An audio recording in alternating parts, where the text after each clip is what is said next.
It's a story that kind of set you up for the rest of your life. And you said it has to do with nature, dogs, and the power of love. I'm intrigued. Take us away.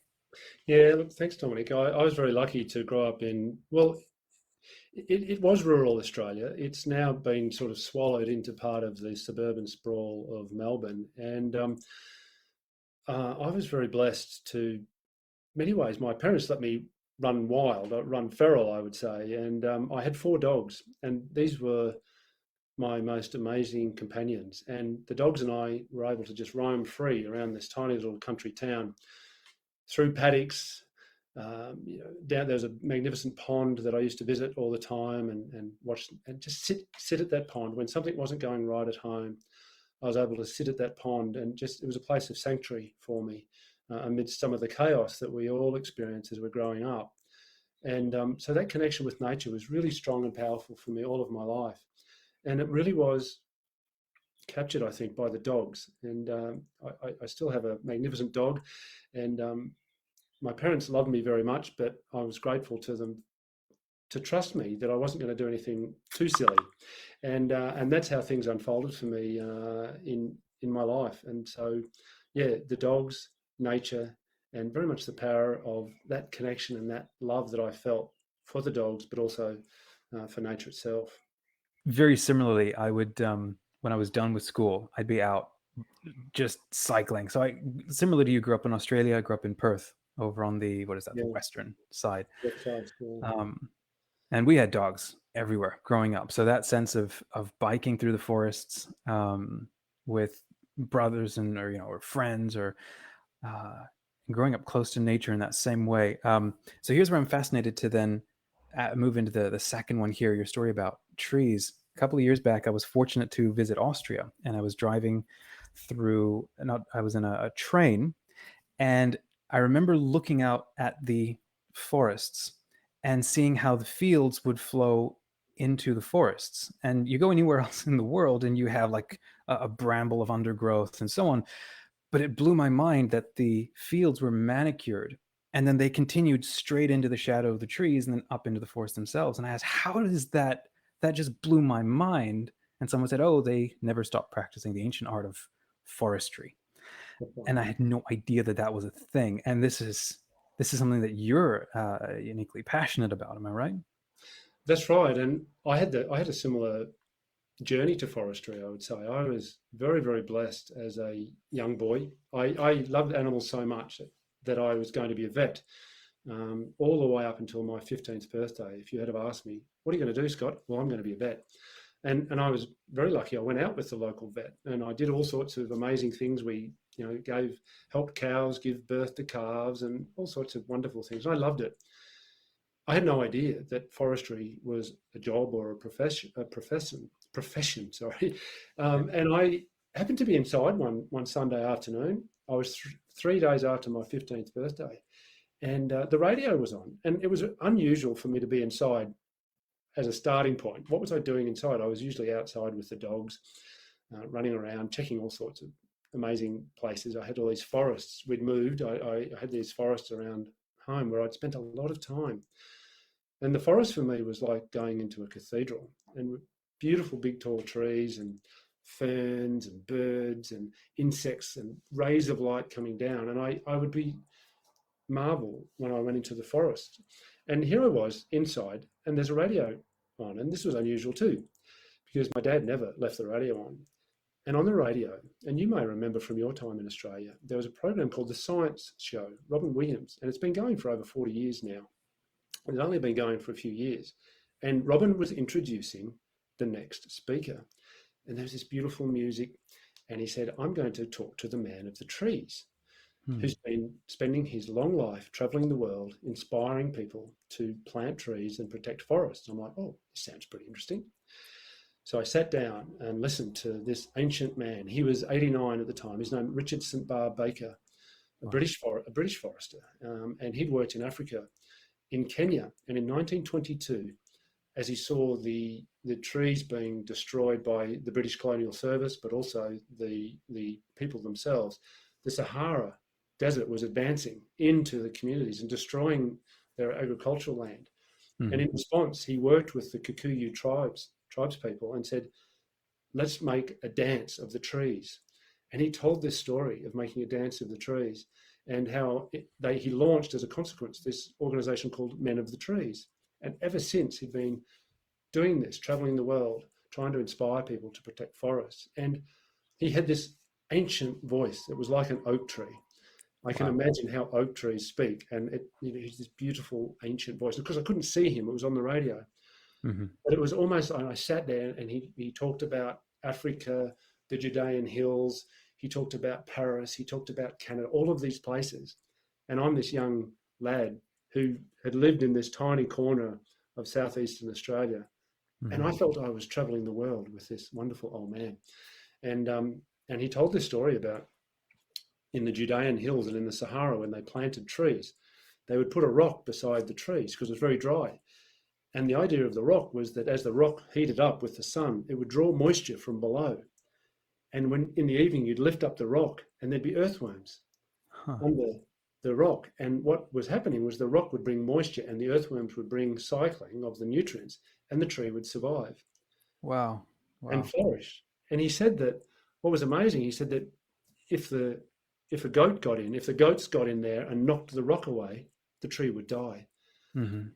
And this was a 2 minute section of a 30-minute broadcast. It's a bit like when you go to the movies, and there's Yeah. one part of that movie that absolutely captures you. And the whole broadcast captured me, but that bit in particular. And I remember coming out as a young lad thinking, where did the earthworms come from? Like it's a desert. But then thinking, who's the most important person in that equation? And Mhm. it's not the communities that planted the trees, Mhm. it's the goat herder. Because if the goat herder doesn't keep The the goat goats. out of the Yeah. newly established little plantation, which Mhm. the communities planted with love and care, the trees would die because the earthworms wouldn't come up and nourish the trees. Yeah. And it made me understand just how tenuous life is. Mhm. And all these efforts could come to nothing if we didn't work with everyone, if we didn't work with the goat herder. Mhm. But we had to inspire the goat herder. We couldn't yell at the goat herder. We had to work with the goat herder and, Yeah. you know, encourage the goat herder to look after those trees too by keeping the goats out. So I walked out of that. I walked out of home 30 minutes later, and I said, "I'm going to do that. That's my calling. I'm going to spend the rest of my life putting rocks next to trees and talking to goat herders." The old man inspired me. That that is an that's beautiful. That's beautiful. I have a picture of him in he's just over there in my office. He inspires me every day. Uh-huh.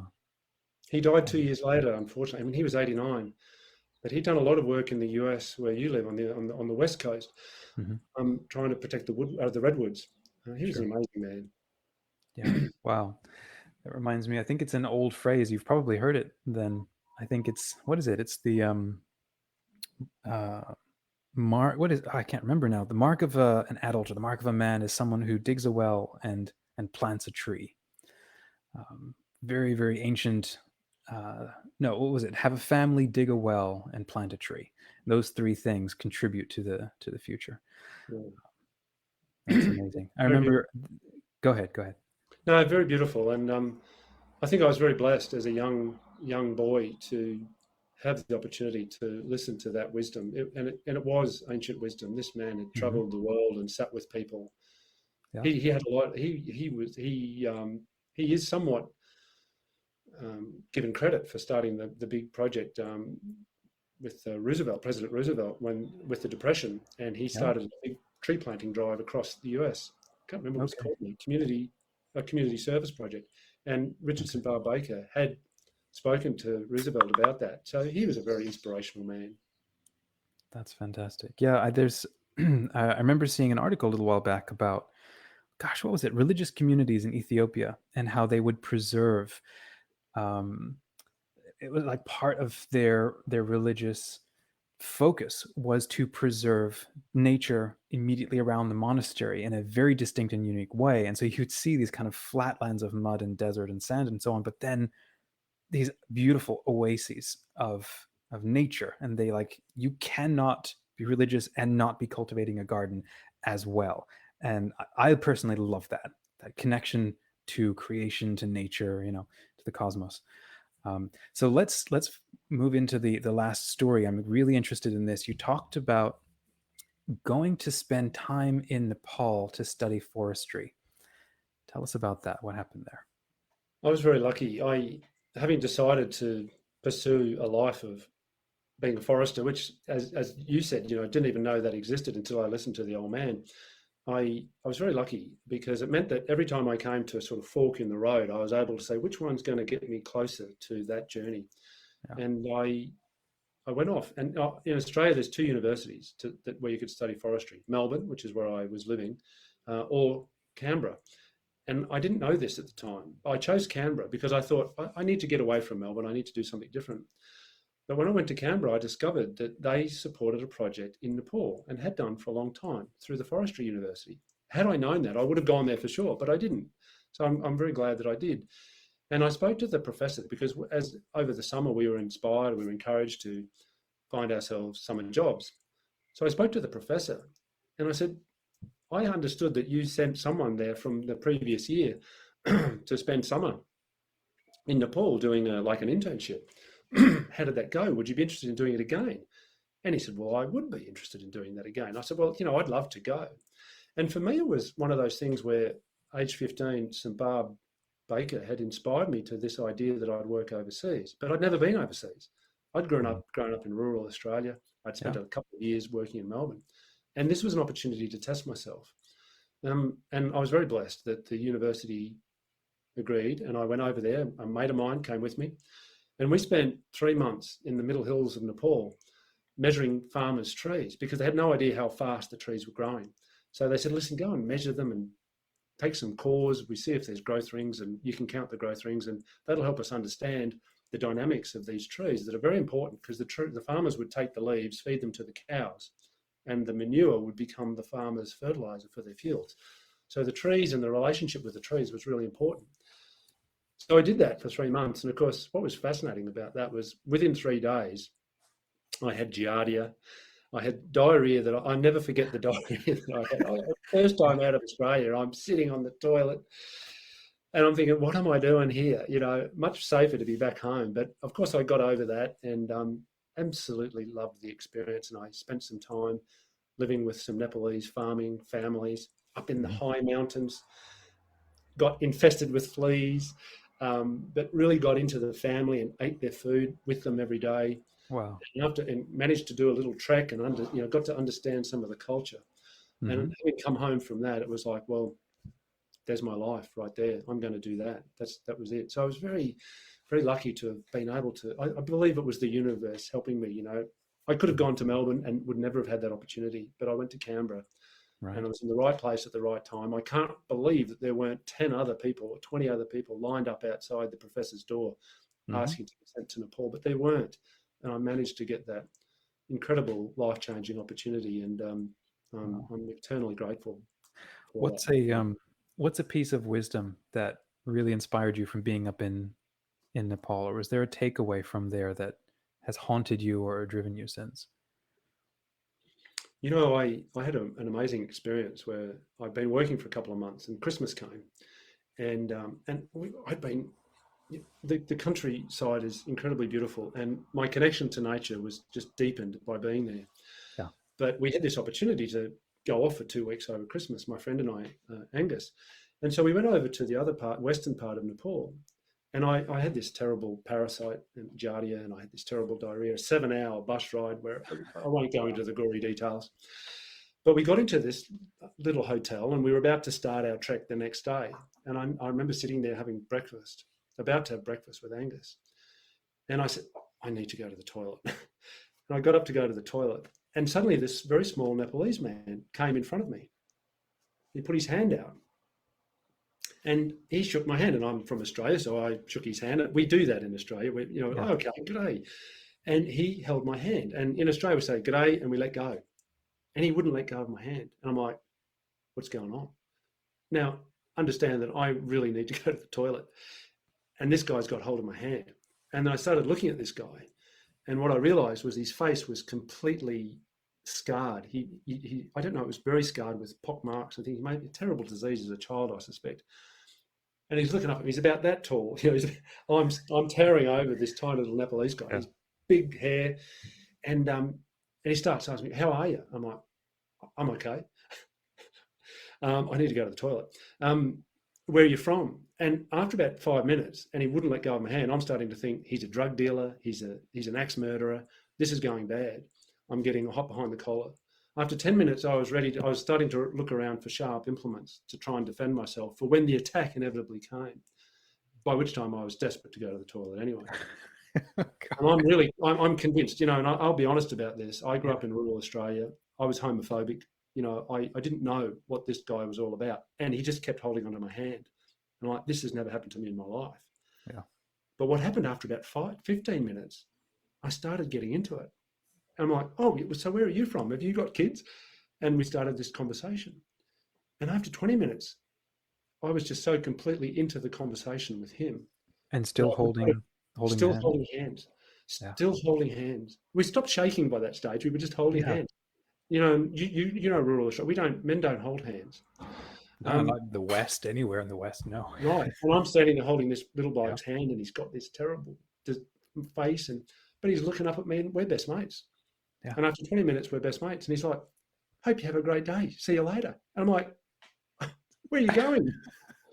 From going through that process of like, "Oh my God, this is terrible. I'm worried. I'm stressed. I'm looking for a sharp implement to defend myself." Hmm. Being best mates, and Yeah. I tell that story to people today. I run retreats sometime. I call it the Himalayan Handshake, and I get people to hold each other's hands for 20 minutes and talk to each other about their life. It's one of the most profound experiences I've ever had in my life. The whole experience of being in Nepal was amazing, but Hmm. that 20 minutes of holding that man's hand Yeah. taught me everything that has helped me in my life since understand about relationships and how important relationships are in developing connection. We can't solve the world's problems unless we're prepared to talk to people who are very, very different from us, Yeah. and to be comfortable in that place, Yeah. and to enjoy it, Yes. and to trust it and respect it. So I'm Hmm. very grateful to that tiny Nepalese man for really opening me to a different way of living my life. That's what a great. That's a great story. Um, Grateful to him. Yeah. I think that there's a saying I heard somewhere, like maybe it was an Indian one. I think it's sort of got that in my Indian box in my mind. But if you stare at someone for like, they would say, staring at someone for 10 minutes, just unbroken silence, just staring at them, you'll come to know everything you need to know about that person, something like that. And I think it's that same sort of thing of forcing, in a way, the sense of presence Yeah. to the reality of the other person and that moment of communion, which I think we shy away from a lot. We don't usually, unless you're like dating a person, we never actually enter into that kind of unique focus, one-on-one focus with another person. That's and you're right. That is the way forward. That is the future. I believe the future is more human, not less, because there is a unique and distinct genius about human communication, human empathy with other people. So, I couldn't agree more, mate. And for me, I learned very much about the power of non-verbal communication. Like, this guy was yeah. just looking up into my eyes, and I was looking down into his eyes, and we were holding hands, and it was Uh-huh. beautiful. Yeah.